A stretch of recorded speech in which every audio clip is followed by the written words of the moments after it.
Hello commandos, welcome to biometric classes online. आपका स्वागत है रिकैप सीरीज में। रिकैप सीरीज में आज हम एक नया चैप्टर स्टार्ट करने जा रहे हैं जिसका नाम है मैग्नेटिज्म। इसे हम क्लासिकल थ्योरी ऑफ मैग्नेटिज्म भी बोलते हैं। तो इस लेक्चर में हम बहुत सारे डिफरेंट वेरिएशन के सवाल करने वाले हैं। अब देखिए, ये रहा हमारा आज का पहला सवाल। तो शुरू के कुछ सवाल मैग्नेटिक मोमेंट्स पर ही बेस्ड होंगे, तो आप इन्हें नोट कर सकते हैं।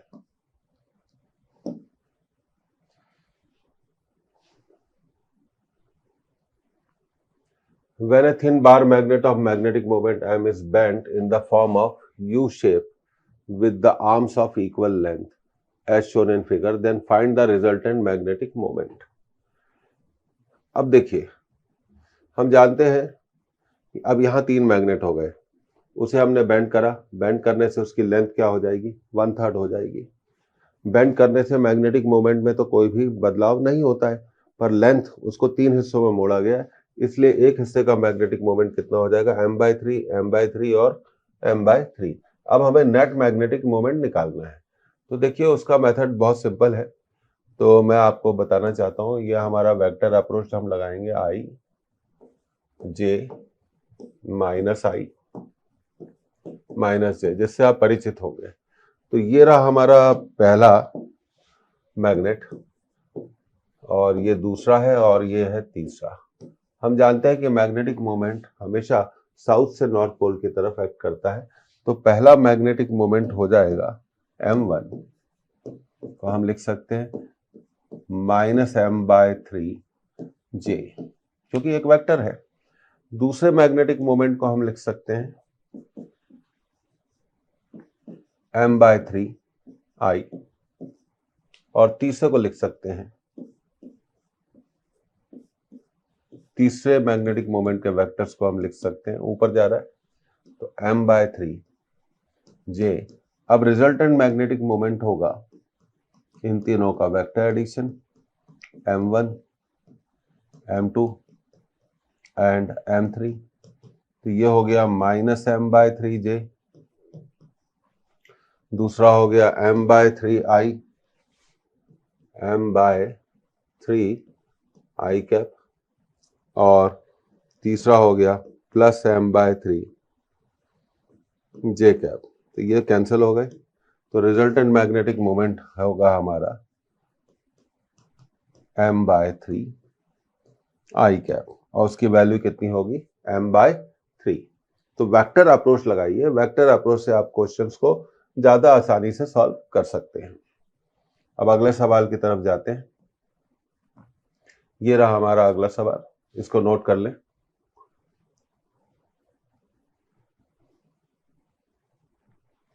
When a thin magnetic needle of magnetic moment M is bent at the middle so that two equal parts are perpendicular as shown in figure, then find the resultant magnetic moment. तो एक magnetic needle थी, उसको बीच में से मोड़कर ये right angle type का हमने शेप बना दिया। अब नया मैग्नेटिक मोमेंट हमें निकालना है। तो देखिए, यहाँ पे जो बहुत अप्रोच सिंपल सी काम करती है वो ये होती है कि हमें इफेक्टिव डिस्टेंस देखना पड़ेगा साउथ पोल। और देखिए, पहले ऐसा था मैग्नेट, ये आपका साउथ है, ये आपका नॉर्थ है, और उसका मैग्नेटिक मोमेंट लेंथ कितनी मान लेते हैं? 2l। तो मैग्नेटिक मोमेंट होगा small m pole strength into 2l। अब हमने उसको ऐसे मोड़ दिया, बीच में से मोड़ दिया। तो ये साउथ हो गया या नॉर्थ हो गया। तो साउथ और नॉर्थ पोल के बीच में डिस्टेंस क्या हो गया? बदल गया। अगर टोटल लेंथ हम 2l माने तो इस पोर्शन की लेंथ को हम मान सकते हैं l, और इसकी लेंथ को मान सकते हैं l। अब नया मैग्नेटिक मोमेंट होगा m dash into effective length. अब इफेक्टिव लेंथ कैसे निकालेंगे? The shortest distance between south pole and north pole, m into L dash. अब एल डैश को निकालने के लिए पाइथागोरस थ्योरम यूज करिए। L dash square equal to L square plus L square, L dash square equal to 2l square. तो ये हमें मिल जाएगा L dash equal to √2l। तो नया मैग्नेटिक मोमेंट, जब आप मैग्नेट को बीच में से मोड़ेंगे तो उसके साउथ और नॉर्थ पोल के बीच में डिस्टेंस बदल जाएगा और इसके कारण उसका मैग्नेटिक मोमेंट क्या होगा, बदल जाएगा। मैग्नेट को मोड़ने से पोल स्ट्रेंथ नहीं बदलती, तो पोल स्ट्रेंथ उतनी ही रहेगी। तो ये देखिए अब नया डिस्टेंस हमने निकाल लिया, तो नया मैग्नेटिक मोमेंट हो जाएगा m इंटू एल डैश, आपने एल डैश निकाल लिया √2l।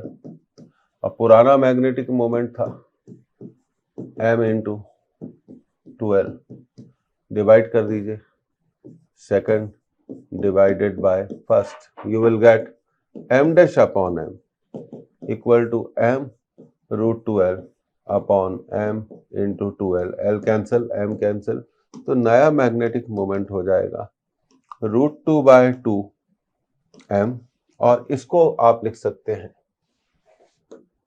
m डैश को आप लिख सकते हैं m/√2। तो दिस इज योर आंसर, इसको नोट कर लीजिए। तो फिर हम अगले क्वेश्चन की तरफ बढ़ते हैं। तो कंसेप्ट तो आपको अब इसकी समझ में आ गई होगी, आगे बढ़ते हैं। अब ये रहा हमारा अगला क्वेश्चन, ये बड़ा अच्छा क्वेश्चन है, आप इसको नोट करिए।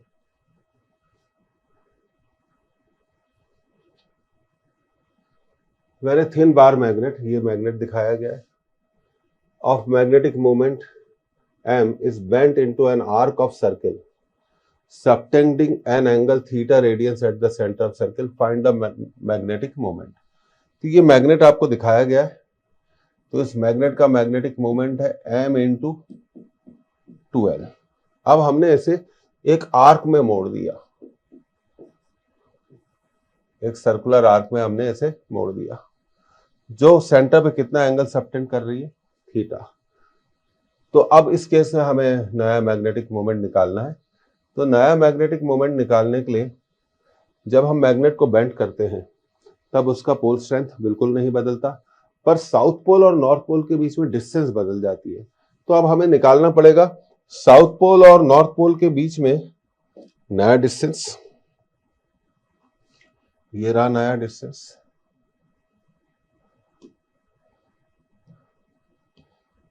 तो देखिए ये डिस्टेंस हमें निकालना पड़ेगा, और जब हम ये नया डिस्टेंस निकाल लेंगे तो हमारा मैग्नेटिक मोमेंट भी आ ही जाएगा। तो ये हमारा पहला इक्वेशन हो गया। अब हम जानते हैं arc equal to angle multiplied by radius.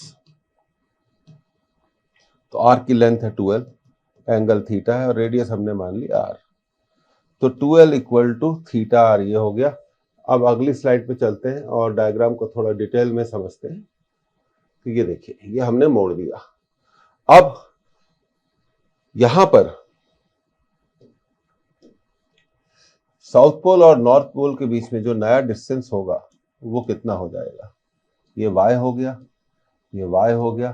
तो नया मैग्नेटिक मोमेंट निकालने के लिए अब हम कह सकते हैं कि नया मैग्नेटिक मोमेंट क्या होगा, pole strength into 2y, pole strength into 2y। अब हमें ये y निकालना पड़ेगा।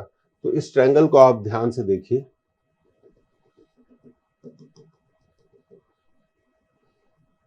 और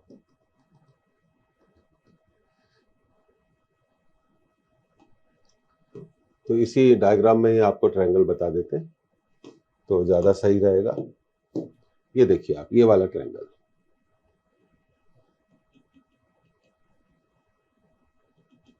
इस ट्रायंगल में हम क्या करेंगे, साइन थीटा बाय 2 निकालेंगे, perpendicular upon hypotenuse. Perpendicular y हो गया और हाइपोटेनस हो गया r, तो y हो गया r साइन थीटा बाय 2। तो नए मैग्नेटिक मोमेंट के लिए हमें क्या चाहिए, y नहीं चाहिए, हमें चाहिए 2y। तो नया मैग्नेटिक मोमेंट हो जाएगा m into 2r sign theta by 2। तो ये थोड़ा यहाँ पे थोड़ा ओवरलैपिंग ऑफ लेटर्स हो रही है, तो मैं इसको यहाँ लिख देता हूँ। नया मैग्नेटिक मोमेंट हो जाएगा m multiplied by 2r, 2r sign theta by 2। अब हम जानते हैं कि यहां से हम r को क्या लिख सकते हैं, r को हम लिख सकते हैं 2l बाय थीटा। तो यहां पर हमने r को क्या लिखना है, 2l बाय थीटा। फिर से देख लीजिए, आर्क की लेंथ 12 थी, एंगल सबटेंडेड थीटा था, और ये रेडियस हमने मान ली आर, तो रेडियस की वैल्यू कितनी हो गई 12/थीटा। तो अब नया मैग्नेटिक मोमेंट हो जाएगा आपका एम डैश, एम इंटू 12/थीटा, आर की वैल्यू रख दी, इंटू साइन थीटा बाय 2। अब नया मैग्नेटिक मोमेंट जो होगा वो होगा m into 12, m into 12, m into 12 2 sine theta by 2 divided by theta. और m इंटू 12 क्या है, m इंटू 12 क्या है, पुराना मैग्नेटिक मोमेंट। तो नया मैग्नेटिक मोमेंट हो जाएगा m dash equal to m into 2 sine theta by 2 upon theta, 2 sine theta by 2 upon theta. तो आपका आंसर आ गया 2m। आपको ये सवाल कठिन लग सकता है, लेकिन ये करना जरूरी है। अब देखिए क्वेश्चन में हमें ये दिया गया था कि मैग्नेट का मैग्नेटिक मोमेंट है m, और वो एक सर्कुलर आर्क में मोड़ा जाता है जो सेंटर पे कितना एंगल बनाता है, थीटा। तो आपको जो भी अपना आंसर देना है m और थीटा के टर्म्स में देना है, और आपने मान लिया सर्कल की रेडियस कितनी है r, तो r को तो हटाना पड़ेगा, r को हटाना पड़ेगा। तो मोड़ने पर ये डिस्टेंस क्या हो जाएगा, बदल जाएगा। तो नया मैग्नेटिक मोमेंट हो जाएगा 2m sign theta by 2 upon theta. तो मैग्नेट को मोड़ने से उसका पोल स्ट्रेंथ नहीं बदलता, पर साउथ पोल और नॉर्थ पोल के बीच में डिस्टेंस बदल जाती है, इसलिए मैग्नेटिक मोमेंट बदल जाता है। अब देखिए ये मैग्नेटिक मोमेंट पे आपका अगला सवाल, इसे नोट करें।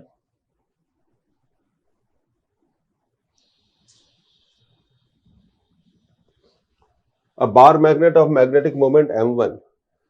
अब एक बार मैग्नेट है जिसका मैग्नेटिक मोमेंट कितना है, m1 है। इसे हम एक्सियली कट करते हैं। It is cut into 2 equal parts axially, axially cut into. तो हम इसको काट देते हैं। तो देखिए ये काट दिए हमने, इसके 2 पार्ट्स बना दिए। इसको एक्सियली हमने कितने पार्ट्स में कट कर दिया, 2 पार्ट्स में। जब हम इसको 2 पार्ट्स में कट कर देंगे तो हमें हम जानते हैं एक मैग्नेट को जब भी किसी 2 पार्ट्स में काटा जाता है तो क्या होता है, अब हमें 2 पीस मिल गए, एक ये और ये एक रहा दूसरा। अब 2 पार्ट्स में काटने के कारण अगर इसका मैग्नेटिक मोमेंट m1 है तो इन दोनों पीसेस का मैग्नेटिक मोमेंट कितना होगा, m1/2, m1/2। अब हमें ये कहा गया है ये 2 कटे हुए पीसेस को arrange perpendicular to each other, एक दूसरे से परपेंडिकुलर रखा जाता है। The resultant magnetic moment is m2। अब स्टेप नंबर 1 में हमने ऐसे 2 बराबर हिस्सों में काट दिया। पहले मैग्नेटिक मोमेंट कितना था, m1। अब इन दोनों पीसेस का मैग्नेटिक मोमेंट कितना हो जाएगा, m1/2। अब क्वेश्चन के हिसाब से इन दोनों को क्या रखा जाता है, परपेंडिकुलर रखा जाता है, तो वो भी रख देते हैं like this.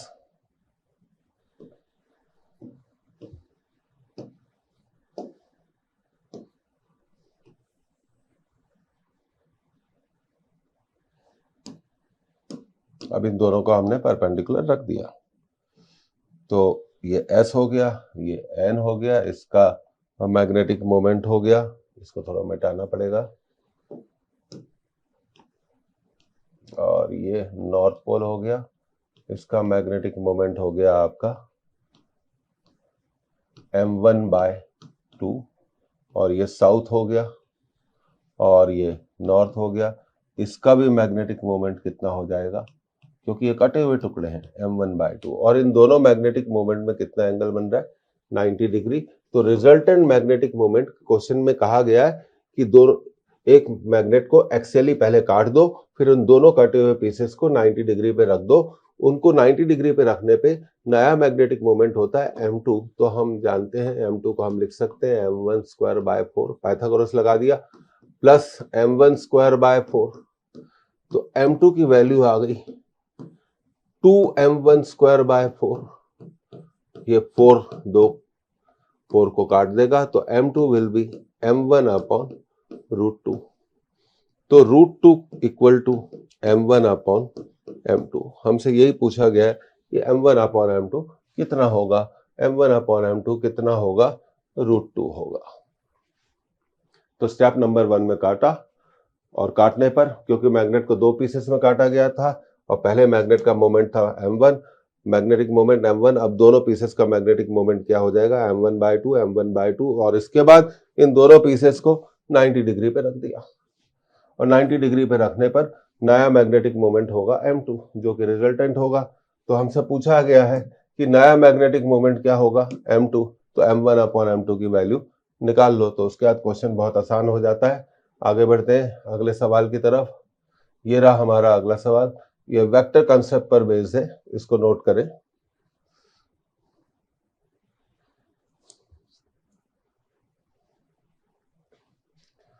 A bar magnet of magnetic moment I plus j is placed in magnetic field induction 3I plus 4j plus 4k. The torque acting on the magnet is।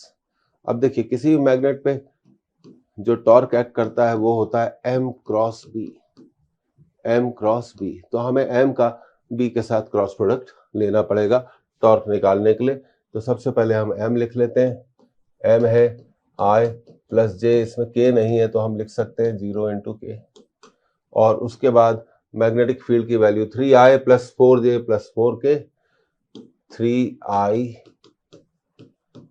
Plus 4j plus 4k। अब cross product के लिए हमें एक determinant को solve करना पड़ेगा, ये आपको मालूम होना चाहिए। I j k 1 1 1 1 0 3 4 4 3 4 4। इस डिटरमिनेंट को आप सॉल्व करेंगे, या आपको आना चाहिए कि डिटरमिनेंट को हम कैसे सॉल्व करते हैं। 1 इंटू 4 माइनस 0 माइनस j, और यह आ जाएगा 1 इंटू 4 माइनस 3 इंटू 0, और फिर k 1 इंटू 4 माइनस 3 इंटू 1।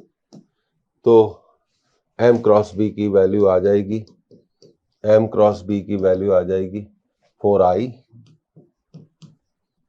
और माइनस 4j, 4 में से 3 एक माइनस होगा तो k, 4I minus 4j plus k, 4I minus 4j plus k, 4I minus 4j plus k, यही टॉर्क की वैल्यू है। तो बिल्कुल बेसिक क्वेश्चन है, टॉर्क होता है m क्रॉस b, इसको आप याद रखिए। और आपको क्रॉस प्रोडक्ट निकालना था, वो आपको आना चाहिए कि कैसे डिटरमिनेंट की मदद से हम क्रॉस प्रोडक्ट को कैलकुलेट कर सकते हैं। अब ये रहा अगला सवाल, इसको पढ़ लें आप।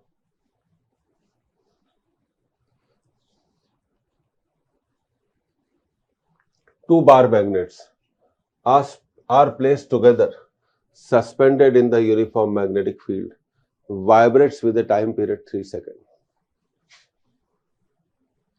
If one magnet is reversed, the combination takes 4 seconds for one vibration, the ratio of their magnetic moment। तो केस 1 में क्या है कि 2 मैग्नेट हैं आपके पास, देखिए मैं आपको बता देता हूं। देयर आर 2 मैग्नेट्स,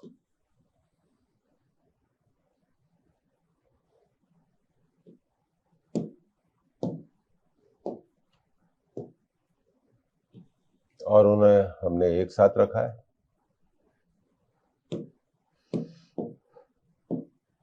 और साउथ और साउथ साथ में है।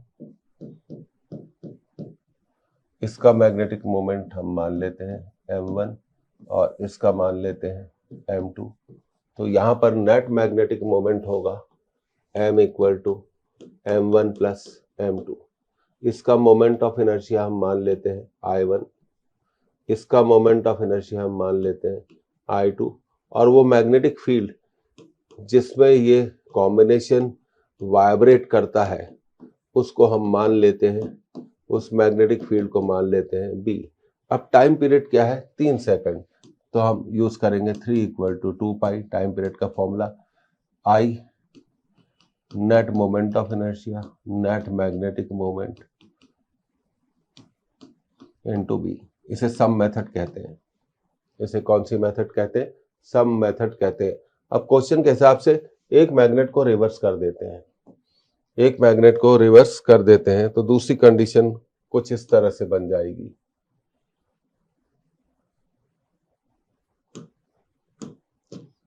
एक मैग्नेट को आपने रिवर्स कर दिया,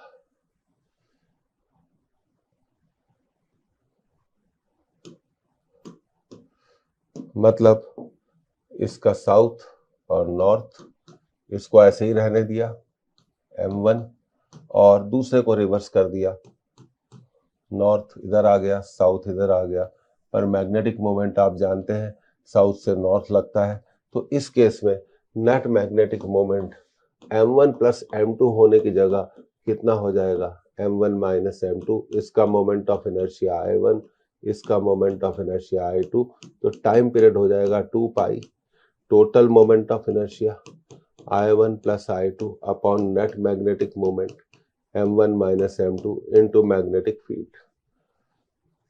और जब रिवर्स कर दिया जाता है तो क्वेश्चन कहता है कि टाइम पीरियड कितना हो जाता है, टाइम पीरियड हो जाता है 4 सेकेंड। कितना हो जाता है, 4 सेकेंड। तो आप लिख सकते हैं 4 equal to 2 pi I1 plus I2 upon M1 minus M2 into B. ये आपका सेकंड इक्वेशन आ गया। तो ये रहा आपका पहला इक्वेशन, ये रहा आपका सेकंड इक्वेशन। अब कुछ नहीं करना है, हमें इन दोनों इक्वेशंस को यहाँ लिखेंगे। 3 equal to 2 pi I1 plus I2 upon M1 plus M2 into B, first equation. Second equation 4 2 pi I1 plus I2 upon M1 minus M2 into B. अब आगे फर्स्ट को आप सेकंड से क्या कर दीजिए, डिवाइड कर दीजिए, तो आपको मिलेगा 3/4। 2 पाई कैंसिल हो जाएगा, तो डिवाइड करने पे ये आपको इस तरह से मिलेगा M1 minus M2 upon M1 plus M2। Square कर दीजिए, 9/16 equal to M1 minus M2 upon M1 plus M2। Cross multiply कर दीजिए, 16M1 minus 16M2 equal to 9M1 plus 9M2। M1 को एक तरफ रखिए, 16M1 माइनस 9M1 16M2, उधर जाएगा तो प्लस हो जाएगा, प्लस 9M2, तो ये हो गया 7M1 इक्वल टू 25M2। तो M1 अपॉन M2 आएगा 25/7। तो इस क्वेश्चन का जो करेक्ट आंसर है वो कितना होना चाहिए, 25/7। The fourth answer is the right answer. इसे सम एंड डिफरेंस मेथड कहा जाता है। आप इसका डायरेक्ट फॉर्मूला भी यूज कर सकते हैं, sum and difference method.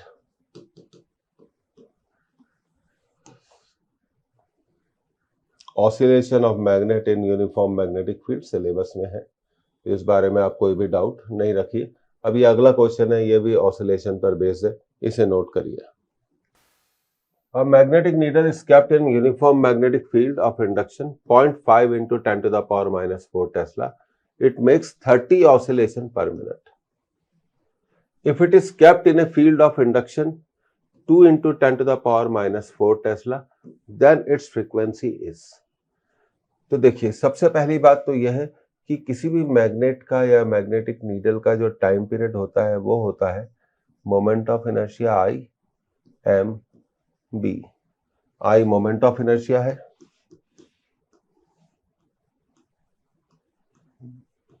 Moment of inertia, M magnetic moment है,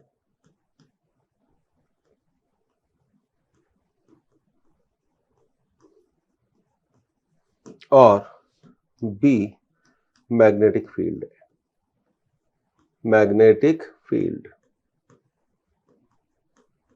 अब फ्रीक्वेंसी का टाइम, फ्रीक्वेंसी क्या होती है, 1 अपॉन टाइम पीरियड। तो फ्रीक्वेंसी होगी 1/2 पाई MB अपॉन I। इस क्वेश्चन को जब हम पढ़ते हैं तो पहले फ्रीक्वेंसी थी 30 ऑसिलेशन पर मिनट, 1 सेकंड में निकाल लेंगे। जब मैग्नेटिक फील्ड कितनी थी 0.5 इंटू 10 टू द पावर -4। अगर हम मैग्नेटिक फील्ड को बदलकर 0.5 into 10 to the power -4 tesla से बदलकर 2 into 10 to the power -4 tesla कर दें और नीडल वही की वही है, तो इसकी फ्रीक्वेंसी क्या होगी? तो सीधी बात है कि frequency is inverse directly proportional to root of magnetic field. तो यहाँ हमने फॉर्मूला बनाया कि frequency is directly proportional to root of magnetic field. तो इस तरह फॉर्मूले को आप समझिए।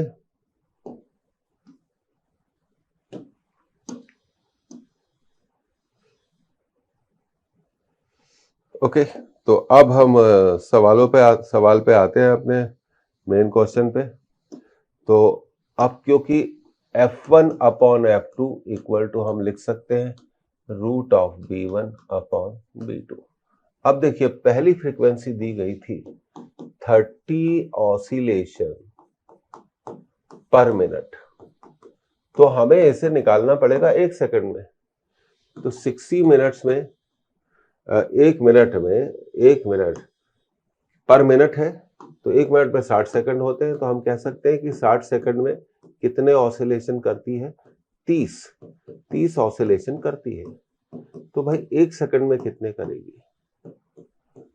30 अपॉन 60 ऑसिलेशंस, तो ये हो गया 1/2 ऑसिलेशंस। तो पहली फ्रीक्वेंसी कितनी है? पहली फ्रीक्वेंसी है 1/2 और पहली मैग्नेटिक फील्ड है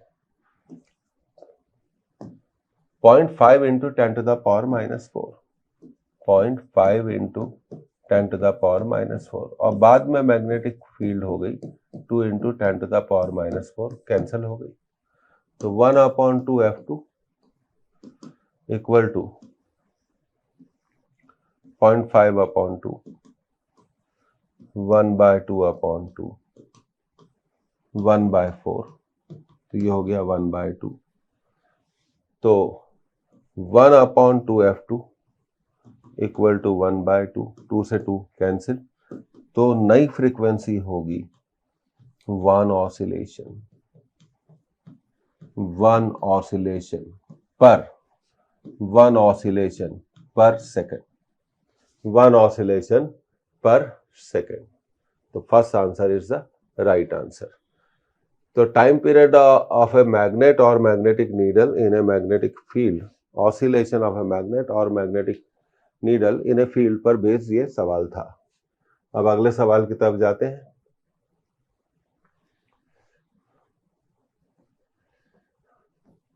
ये रहा हमारा अगला सवाल, इसको आप नोट करिए। ओके, अब पढ़ते हैं। A short bar magnet place with its axis at, इसको सुधार लीजिए, ये 300 नहीं है, it is actually 30 degree with a uniform external magnetic field. तो एक छोटा बार मैग्नेट है जो एक एक्सटर्नल मैग्नेटिक फील्ड में रखा हुआ है 30 डिग्री के एंगल पर, और मैग्नेटिक फील्ड की वैल्यू दी गई है 0.16 tesla. Experience a torque of magnitude, torque की वैल्यू भी दे दी गई 0.032 newton metre. If the bar magnet is free to rotate, its potential energy, उसकी पोटेंशियल एनर्जी निकालनी when it is in stable and unstable equilibrium. तो सबसे पहली बात है, हमें दिया हुआ है इस क्वेश्चन में टॉर्क, हमें दिया हुआ है इस क्वेश्चन में मैग्नेटिक फील्ड, हमें दिया हुआ है कि मैग्नेटिक मोमेंट, मैग्नेट का मैग्नेटिक मोमेंट फील्ड से कितना एंगल बनाता है 30 डिग्री, ये सब हमें दिया हुआ है। लेकिन मैग्नेट का हमें मैग्नेटिक मोमेंट नहीं दिया गया है। तो हम बात करते हैं पोटेंशियल एनर्जी की। किसी भी मैग्नेट की पोटेंशियल एनर्जी होती है -mb cos theta, -mb cos theta. m magnetic moment होता है, b मैग्नेटिक फील्ड होती है और थीटा वो एंगल होता है। तो सबसे पहले हमें इस गिवन रिलेशन से मैग्नेटिक मोमेंट निकालना पड़ेगा। तो टॉर्क होता है हमारा mb sin थीटा। तो टॉर्क की वैल्यू दी गई है, देखिए 0.032, 0.032। मैग्नेटिक मोमेंट मिसिंग है, निकालना है। मैग्नेटिक फील्ड है 0.16 और थीटा दिया हुआ है 30 डिग्री। तो ये हो गया 32 इंटू 10 टू द पावर -3, ये हो गया 16 इंटू 10 टू द पावर -2 और साइन 30 हो गया 1/2। तो अब हो गया 32 into 10 to the power -3 upon 8 into 10 to the power -2। ये मैग्नेटिक मोमेंट की वैल्यू आ गई। 4 into 10 to the power -1 ampere metre. अब मैग्नेटिक मोमेंट की वैल्यू हम निकाल चुके हैं। अब बात करते हैं पोटेंशियल एनर्जी की। तो पोटेंशियल एनर्जी ऑफ मैग्नेट, ये आपको मालूम होना चाहिए, रिवीजन का पॉइंट है। Potential energy of magnet in uniform magnetic field, in uniform magnetic field, in uniform magnetic field, U equal to -mb cos theta. अब स्टेबल इक्विलिब्रियम की बात करते हैं। स्टेबल इक्विलिब्रियम में थीटा क्या होता है? 0 होता है। तो स्टेबल इक्विलिब्रियम में एनर्जी होगी -mb cos 0। cos 0 की वैल्यू होती है 1। तो स्टेबल पोजीशन में पोटेंशियल एनर्जी होगी -m इंटू बी। अब देखिए m तो आपको मालूम है 4 इंटू 10 टू द पावर -1 और मैग्नेटिक फील्ड भी मालूम है।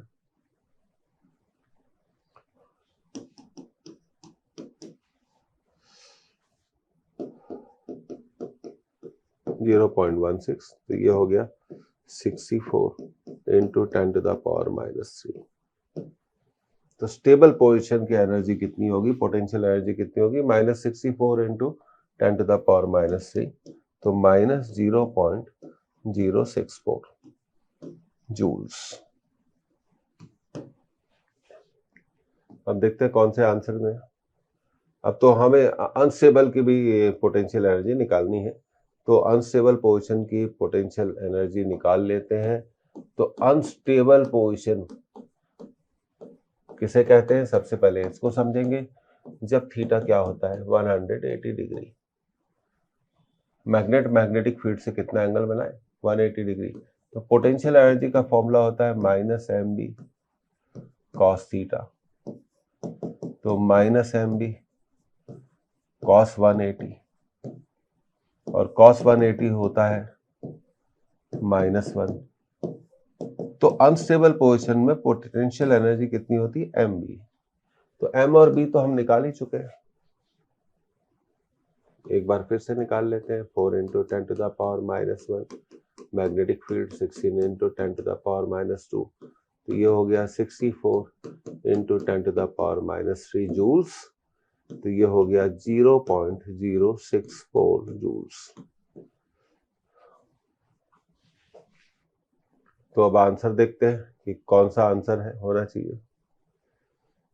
ये देखिए, the first is the right answer.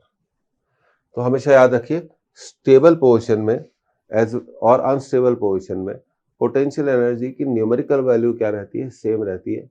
पर स्टेबल पोजीशन में, स्टेबल इक्विलिब्रियम में पोटेंशियल एनर्जी नेगेटिव होती है और अनस्टेबल इक्विलिब्रियम में पोटेंशियल एनर्जी ऑफ मैग्नेट क्या होती है? पॉजिटिव होती है। तो ये हमें इतना ध्यान रखना चाहिए। अब हम अगले सवाल की तरफ जाते हैं।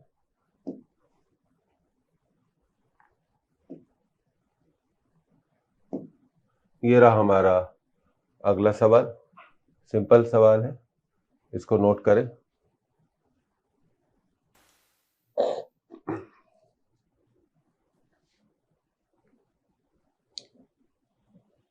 अब देखिए इस क्वेश्चन को पढ़ते हैं। ये बहुत अच्छा क्वेश्चन है।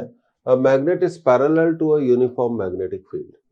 The work done in rotating the magnet through 600 नहीं है ये, इसको सुधारिए जरा, इसको लिखिए 60 degree is 8 into 10 to the power -5 joule.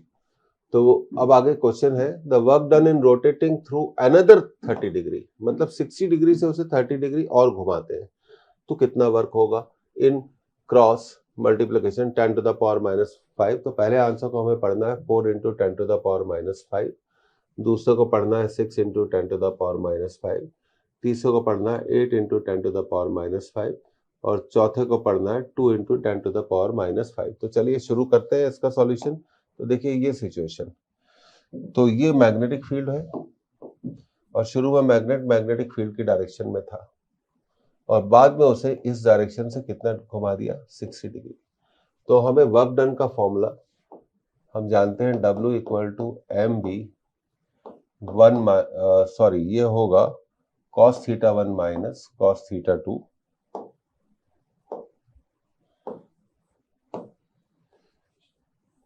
तो इस फॉर्मूले को लिख लेते हैं M B cos theta 1 minus cos theta 2। Work done हमें दिया हुआ है 8 into 10 to the power -5 M B और ये हो गया cos 0 माइनस cos 60। अब आप जानते हैं कि cos 0 की जो वैल्यू है, cos 0 की जो वैल्यू है वो है 1, cos 60 की वैल्यू है 1 माइनस 1/2। तो 8 into 10 to the power -5 equal to M B by 2 आ गया। तो यहां से एम बी की वैल्यू आ गई 16 इंटू 10 टू द पावर -5। तो ये हमारा पहला इक्वेशन बन गया। अब मैग्नेट को क्वेश्चन कहता है 60 डिग्री की पोजीशन से 30 डिग्री और घुमाया जाता है तो ये पोजीशन मिलेगी। तो पहले ये 60 डिग्री पे था, अब इसे 30 डिग्री और घुमा दिया तो अब वो अपनी मैग्नेटिक फील्ड की डायरेक्शन से अब कितना एंगल बनाएगा, देखिए इसको समझिए। अब वो मैग्नेटिक फील्ड की डायरेक्शन से कितना एंगल बनाएगा 90 डिग्री। तो अब हमें अगर वर्क डन निकालना है तो फॉर्मूला बहुत सिंपल है, वही M B into cos theta 1 minus cos of theta 2। W हमें निकालना है, एम बी की वैल्यू हम जानते हैं 16 इंटू 10 टू द पावर -5, क्योंकि अब उसे 60 डिग्री से घुमाया गया है cos 60 और कहाँ घुमाया गया है 90 डिग्री पर। तो W equal to 16 into 10 to the power -5 cos 60 1/2 cos 90 0। तो W equal to 16 into 10 to the power -5 divided by 2, ये काट देगा इसको 8 बार। तो अब वर्क डन कितना होगा 8 into 10 to the power -5 joule. तो ये इसका आंसर आ गया 8 into 10 to the power -5 joules. So third answer is the right answer. बहुत बढ़िया क्वेश्चन है और बहुत ट्रिकी क्वेश्चन है। अब आगे बढ़ते हैं अगले क्वेश्चन की तरफ। तो ये रहा हमारा अगला क्वेश्चन, इसको आप नोट कर लें।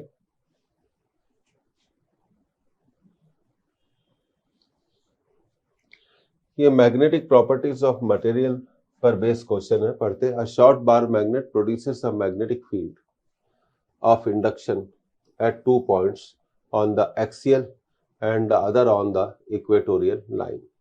तो एक्सियल लाइन पर और इक्वेटोरियल लाइन पर मैग्नेटिक फील्ड की वैल्यू सेम है, then the ratio of distances. तो देखिए क्वेश्चन कुछ इस तरह से बनेगा, इसको एक फिगर से हम समझने की कोशिश करते हैं। तो ये देखिए ये आपका मैग्नेट हो गया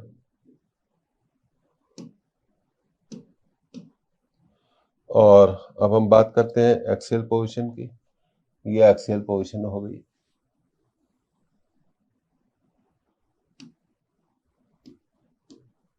और मान लीजिए इस पॉइंट पर हमें मैग्नेटिक फील्ड निकालनी है बी, तो हम जानते हैं वो होती है μ0/4 2m बाय डिस्टेंस मान लीजिए r1 क्यूब। तो जो डिस्टेंस लिया जाता है वो मैग्नेट के मिड पॉइंट से लिया जाता है। अब इक्वेटोरियल पोजीशन की बात करते हैं। अब इक्वेटोरियल पोजीशन में देखिए ये हमारी इक्वेटोरियल पोजीशन हो गई। कहा गया है मान लीजिए डिस्टेंस कितना है r2 और यहाँ पर मैग्नेटिक फील्ड होती है B equal to mu naught upon 4 pi m upon distance हमने r2 माना, r2 क्यूब। अब आप सोच रहे होंगे ये यहाँ मैग्नेटिक फील्ड हम B1 लिख देते हैं और ये B2 लिख देते हैं। क्वेश्चन में कहा गया कि वो इक्वल मैग्नेटिक फील्ड प्रोड्यूस करता है B1 एंड B2, तो हमें इसको इक्वेट करना पड़ेगा। तो mu naught upon 4 pi 2m by r1 cube equal to mu naught upon 4 pi m by r2 cube. तो ये कैंसिल हो गया, m भी कैंसिल हो गया, तो 2 by r1 cube equal to 1 upon r2 cube. तो 2 equal to r1 upon r2 cube. तो देखिए अब ये आ गया हमारा r1 upon r2 cube equal to 2। तो हम इसको सॉल्व करेंगे तो r1 अपॉन r2 की जो वैल्यू आएगी वो आएगी 2 रेज टू पावर 1/3। पावर जब जाएगी तो फ्रैक्शन में आ जाएगी अपॉन 1। तो ये आपका आंसर होना चाहिए 2:1/3:1। अच्छा क्वेश्चन है, बेसिक क्वेश्चन है और इसे हम 1 मिनट के क्वेश्चन सॉल्विंग में बिल्कुल रख सकते हैं, क्योंकि ये दोनों मैग्नेटिक फील्ड बराबर है इसलिए हमने V1 और V2 को इक्वेट किया। तो ये आपका आंसर आ गया 2⁻1/3:1। आगे बढ़ते हैं अगले क्वेश्चन की तरफ। तो ये आपको समझ में आ गया होगा। अब ये रहा हमारा अगला क्वेश्चन। ये मैग्नेटिक प्रॉपर्टीज ऑफ मटेरियल पर बिल्कुल बेसिक क्वेश्चन है, तो इसको आप नोट कर लीजिए। अब देखिए ये क्वेश्चन आपने नोट कर लिया होगा। The magnetic induction and intensity of magnetic field inside an iron core of an electromagnet are 1 weber meter square and 150 ampere पर meter respectively. The relative permeability of iron is. तो देखिए permeability का formula होता है B/H। अब relative permeability का formula क्या होता है? Mu R is mu upon mu naught. तो पर म्यू क्या होता है? म्यू है आपका B/H, तो ये हो जाएगा B/म्यू नॉट H। अब B की वैल्यू आप पुट करिए 1, म्यू नॉट की वैल्यू पुट करिए 4 पाई इंटू 10⁻⁻⁷। H की वैल्यू है 150, ये 10⁻⁷ तो ऊपर चला गया। अब नीचे बचा 4 पाई और 150, तो ये हो गया 600 पाई। कितना हो गया? 600 पाई। तो अब हम इसको लिख सकते हैं 7/600 पाई। तो इसको अब हम लिखेंगे 10⁻⁷ 6 पाई इंटू 100। 100 का मतलब हो गया 10⁻²। अब ये ऊपर जाएगा तो म्यू आर हो गया आपका 10⁻⁷ - 2 अपॉन 6 पाई। तो ये हो गया 10⁻⁵ अपॉन 6 पाई। ये रिलेटिव परमेबिलिटी का आंसर होना चाहिए। तो देखते हैं कौन से आंसर में है। तो 10⁻⁵ अपॉन 6 पाई, तो fourth answer is the right answer. तो जनरल फॉर्मूला कंसेप्ट पर ये सारे क्वेश्चंस हैं, प्रॉपर्टीज ऑफ मैग्नेटिक मटेरियल पर, तो ये हमें मालूम होने चाहिए। अब आगे बढ़ते हैं अगले सवाल की तरफ। ये रहा हमारा अगला सवाल, आप इसको नोट कर लीजिए।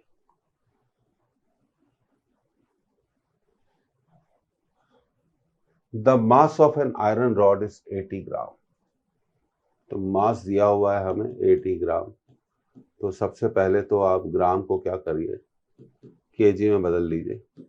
80 इंटू 10⁻⁻³ kg, और हम लिखेंगे 8 इंटू 10⁻⁻² kg। ये तो हो गया। And magnetic moment 10 ampere metre square. तो ये मास है तो मैग्नेटिक मोमेंट को कैपिटल M में बताएंगे, 10 ampere metre square. If the density of iron is 8 gram per cc। अब इसको भी बदलो, 8 ग्राम, सीसी का मतलब होगा सेंटीमीटर क्यूब, पूरा यूनिट बदलिए, 10⁻³ kg, और ये हो जाएगा 10⁻⁻6 मीटर क्यूब। तो ये हो गया 8 × 10⁻³ kg पर मीटर क्यूब। और मास को हमने किससे बताया, ध्यान रखिए, स्मॉल m से बताया। अब हम यूज करेंगे density equal to mass upon volume. तो यहां से हमें वॉल्यूम चाहिए, m/d, मास है आपका 8 × 10⁻⁻², डेंसिटी है 8 × 10⁻3, 8 से 8 कैंसिल, तो वॉल्यूम आ गया आपका 10⁻⁻5 मीटर क्यूब। अब आपसे पूछा है value of intensity of magnetisation. तो हम जानते हैं इंटेंसिटी ऑफ मैग्नेटाइजेशन को हम लिख सकते हैं, इंटेंसिटी ऑफ मैग्नेटाइजेशन को हम लिख सकते हैं magnetic moment divided by volume. तो मैग्नेटिक मोमेंट तो क्लियर है, कितना दिया हुआ है 10, वॉल्यूम भी निकाल लिया 10⁻⁻5, तो हमारा आंसर आएगा 10⁻6 एम्पियर पर मीटर। तो अब देखिए कौन सा आंसर हम टिक कर सकते हैं, first answer is the right answer. Basic question है on the properties of material of magnetic substance. अब लेकिन यहाँ थोड़ा यूनिट कन्वर्जन का भी आपको ध्यान तो रखना पड़ेगा। आगे बढ़ते हैं अगले सवाल की तरफ। तो ये रहा हमारा अगला सवाल, ये बहुत अच्छा सवाल है, इसको आप नोट जरूर करिए।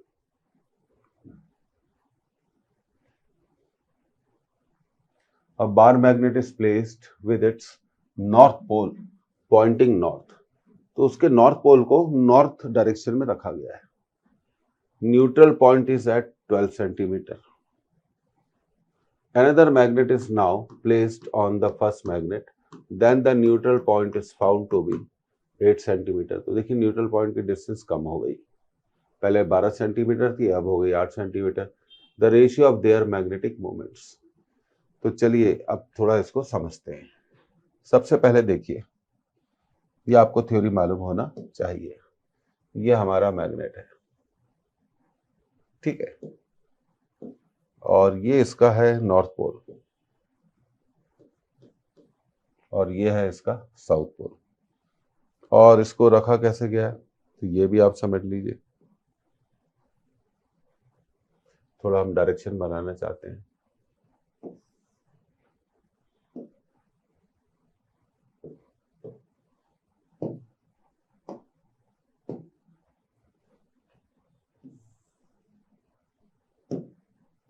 तो सबसे पहले डायरेक्शन बना लेते हैं। देखिए ये नॉर्थ डायरेक्शन हो गई, ये साउथ हो गई, ये ईस्ट हो गई, और ये वेस्ट हो गई।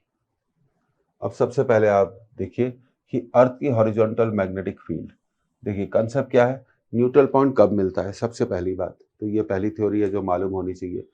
न्यूट्रल पॉइंट तब मिलता है जब अर्थ का हॉरिजॉन्टल मैग्नेटिक फील्ड को किसी भी पॉइंट पर, न्यूट्रल पॉइंट तब मिलता है जब अर्थ की हॉरिजॉन्टल मैग्नेटिक फील्ड को मैग्नेट की मैग्नेटिक फील्ड कैंसल कर दे। अब हम जानते हैं कि जो अर्थ की हॉरिजॉन्टल मैग्नेटिक फील्ड होती है उसकी जो डायरेक्शन होती है वो साउथ से नॉर्थ होती है। क्या होती है, साउथ टू नॉर्थ, जिसे हम बोलते हैं BH। अब यहां अगर न्यूट्रल पॉइंट मिल रहा है तो इसका मतलब मैग्नेट की मैग्नेटिक फील्ड अर्थ की मैग्नेटिक फील्ड के इक्वल है और अपोजिट है। तो ये हो गई मैग्नेट की मैग्नेटिक फील्ड। तो न्यूट्रल पॉइंट की कंडीशन है, मान लीजिए ये कितना डिस्टेंस है r, तो हम जानते हैं ये जो पॉइंट है इस मैग्नेट के लिए कैसा है, इक्वेटोरियल पोजीशन पर है, इक्वेटोरियल पोजीशन पे है।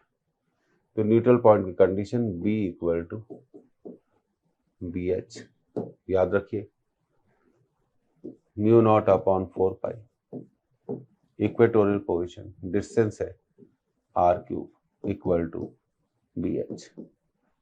अब मान लीजिए इस मैग्नेट का मैग्नेटिक मोमेंट कितना है, मैग्नेट का मैग्नेटिक मोमेंट है m1, तो मैंने इसको m1 लिख दिया और न्यूट्रल पॉइंट की डिस्टेंस कहाँ मिली, 12 सेंटीमीटर पे मिला, तो r को मैं क्या रख दूंगा, 12 रख दूंगा।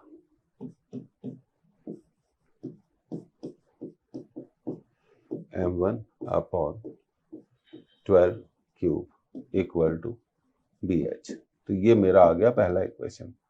अब क्वेश्चन कहता है कि हम इस मैग्नेट के ऊपर एक और मैग्नेट रखते हैं, इस मैग्नेट के ऊपर एक और मैग्नेट रख दिया और फिर हम देखते हैं कि न्यूट्रल पॉइंट जो पहले 12 सेंटीमीटर पे था वो कम होकर कितना हो गया, 8 सेंटीमीटर पर। तो इसका मतलब मैग्नेट को कैसे रखा होगा, जो पहला मैग्नेट है उसके नॉर्थ पोल पे हमने साउथ पोल इस दूसरे मैग्नेट का रखा होगा। तो सेकंड केस में जो, क्योंकि न्यूट्रल पॉइंट कम हो रहा है इसलिए magnetic moment m1 minus m2 होगा, ना कि m1 प्लस m2 होगा, इक्वल टू bh। तो ये आपके आ गए कितने इक्वेशन, 2 इक्वेशन। मैंने m1 माइनस m2 क्यों लिखा, क्योंकि न्यूट्रल पॉइंट 12 से कम होकर कितना हो गया, 8 हो गया है, इसलिए लिखा। अगर न्यूट्रल पॉइंट की डिस्टेंस बढ़ जाती तो मैं यहाँ क्या लिखता, m1 प्लस m2। अब आगे करना बहुत आसान है, हमें bh की दोनों वैल्यूज को बराबर कर देना है, bh की दोनों वैल्यूज को बराबर कर देना है। तो चलिए करते हैं। तो bh इक्वल टू bh, तो mu naught upon 4 pi m1 upon 12 cube equal to mu naught upon 4 pi m1 minus m2 upon 8 cube. अब तो ये देखिए बड़ा आसान है, ये कैंसिल हो गया। तो अब हमें क्या मिला, यहाँ हमें मिला m1 upon 12 cube equal to m1 minus m2 8 cube. अब थोड़ा इसको कैंसिलेशन करेंगे। देखिए 12 को लिख सकते हैं आप 4 इंटू 3, इसी तरह 8 को हम लिख सकते हैं 4 क्यूब इंटू 2 क्यूब। तो ये 4 क्यूब क्या हो गया आपका, कैंसिल हो गया। बहुत अच्छा सवाल है, थोड़ा टफ भी है। m1 अपॉन 3 क्यूब बचा और यहाँ बचा m1 minus m2 upon 2 cube. अब देखिए ये सरल हो गया, ये 8 हो गया, तो m1 माइनस m2 कितना हो गया, 2 का क्यूब, अच्छा 3 का क्यूब 8 नहीं होगा, ये मुझसे गलती हो रही है, I am very sorry for this. 3 का क्यूब होगा 27 और ये हो गया 8। क्रॉस मल्टीप्लिकेशन कर दो, 27 m1 minus m2 equal to 8 m1, 27 m1 minus 27 m2 equal to 8 m1। तो 27 m1 minus 8 m1 equal to 27 m2, ये हो गया 19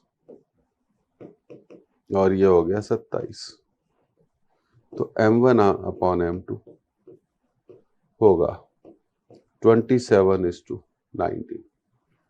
कितना होगा, 27:19। बहुत अच्छा सवाल है, 27:19। Second answer is the right answer and this is an important question.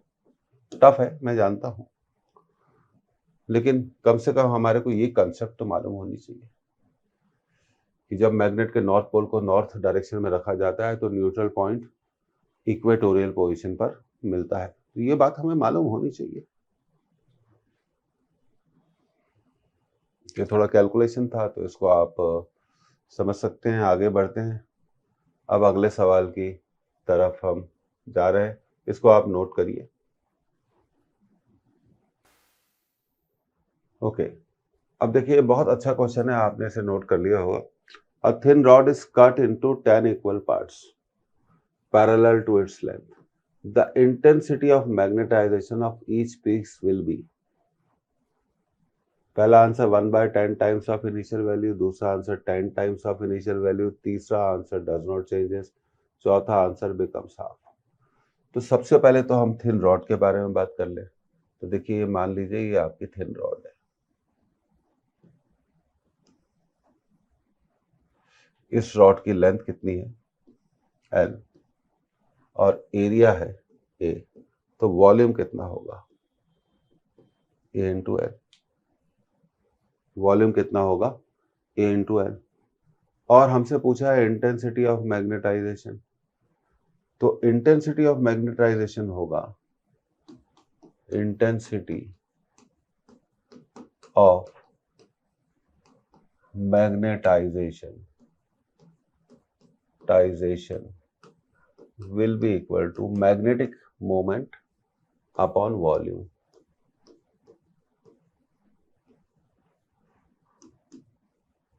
तो मैग्नेटिक मोमेंट होगा m इंटू L। मान लीजिए पोल स्ट्रेंथ कितनी है, मान लीजिए पोल स्ट्रेंथ कितनी है m। ओके, तो अब इसको हम लिख सकते हैं, अब वॉल्यूम को हम लिख सकते हैं a इंटू L। तो L से L कट गया। तो अब हमने इसको 10 इक्वल पार्ट्स में पैरेलल ऐसे काट दिया।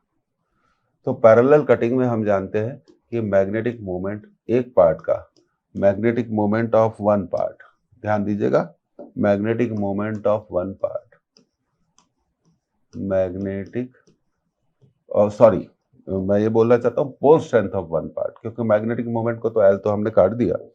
तो pole strength of one part, pole strength of one part will become m/10। Parallel cutting में पोल स्ट्रेंथ क्या होती है, कम हो जाती है, और 10 बराबर हिस्से करें तो एक पार्ट की पोल स्ट्रेंथ कितनी हो जाएगी m/10।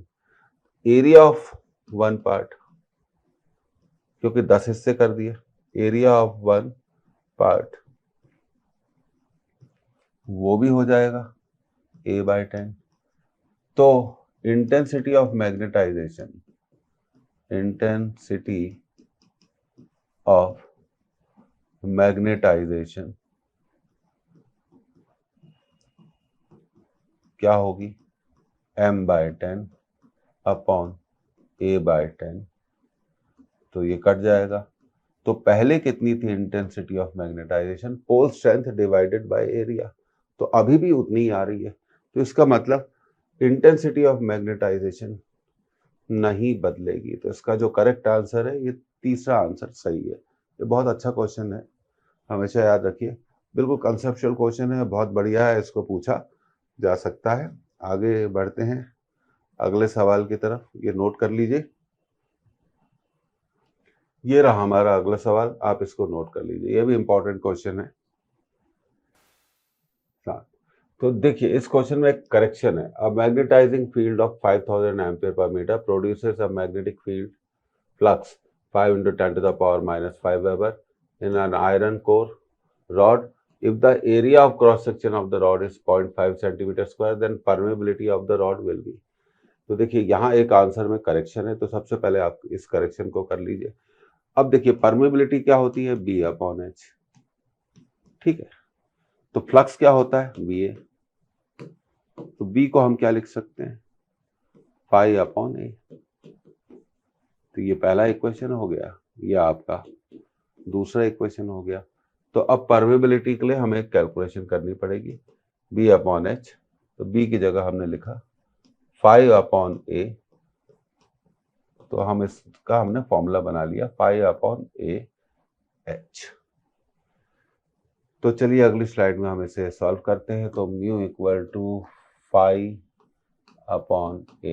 अब फाइ की वैल्यू देखिए 5 × 10⁻⁵, 5 × 10⁻⁵। ए की वैल्यू एरिया 0.5 सेंटीमीटर स्क्वायर। तो सबसे पहले तो एक काम करो, इसको मीटर स्क्वायर में बदलो, और एच की वैल्यू कितनी दी गई है 5000 एम्पीयर पर मीटर, तो इसको लिख दिया 5000। तो देखिए अब इसको हम लिखेंगे 5 इंटू 10⁻⁻5 और इसको लिखेंगे हम 5 इंटू 10⁻⁻5 क्योंकि डेसिमल हटा रहे हैं हम, और इसको हम लिखेंगे 5 इंटू 10⁻3। तो ये तो कैंसिल हो गया, 10⁻⁻5 भी कैंसिल हो गया, तो ये बचा 1/5 इंटू 10⁻3। तो 1/5 को क्या लिखते हैं 0.2 इंटू 10⁻3। तो फिर लिखा हमने 2 इंटू 10⁻⁻4। तो ये परमेबिलिटी की वैल्यू आएगी 2 इंटू 10⁻⁻4। तो ये करेक्ट आंसर है। अच्छा क्वेश्चन है, सिंपल है, 1 मिनट आंसरिंग में ये बिल्कुल क्या होता है, फिट बैठता है और हम इसको कर सकते हैं। उम्मीद है ये आपको समझ में आ गया होगा। तो मैग्नेटिज्म में हमने एक ही लेक्चर लिया है रिकैप सीरीज में, क्योंकि वेटेज भी कम है। उम्मीद है कि आपको ये लेक्चर पसंद आया होगा और ये भी उम्मीद है कि आपका रिवीजन बहुत अच्छे से चल रहा होगा। अब मैग्नेटिज्म के बाद हम मूविंग चार्जेस एंड मैग्नेटिज्म, जिसे हम बोलते हैं मैग्नेटिक इफेक्ट्स ऑफ करंट। तो मैग्नेटिक इफेक्ट्स ऑफ करंट में रिकैप सीरीज के 4 लेक्चर होंगे, क्योंकि उसका वेटेज भी क्या है, ज़्यादा है। तो वेटेज के हिसाब से नंबर ऑफ लेक्चर्स यहाँ पर हम डिसाइड करते हैं। उम्मीद है आपका रिवीजन बहुत अच्छा चल रहा होगा, उम्मीद है पढ़ाई अच्छी चल रही होगी, उम्मीद है कॉन्फिडेंस आपका बढ़ा होगा। तो थैंक यू फॉर एवरीथिंग। मैं आपको कहना चाहता हूँ बेस्ट ऑफ लक, और फिर अगली मुलाकात करेंगे मूविंग चार्जेस और मैग्नेटिज्म में, मतलब magnetic of effects of current में। तो फिर मिलेंगे, सी यू, बाय बाय।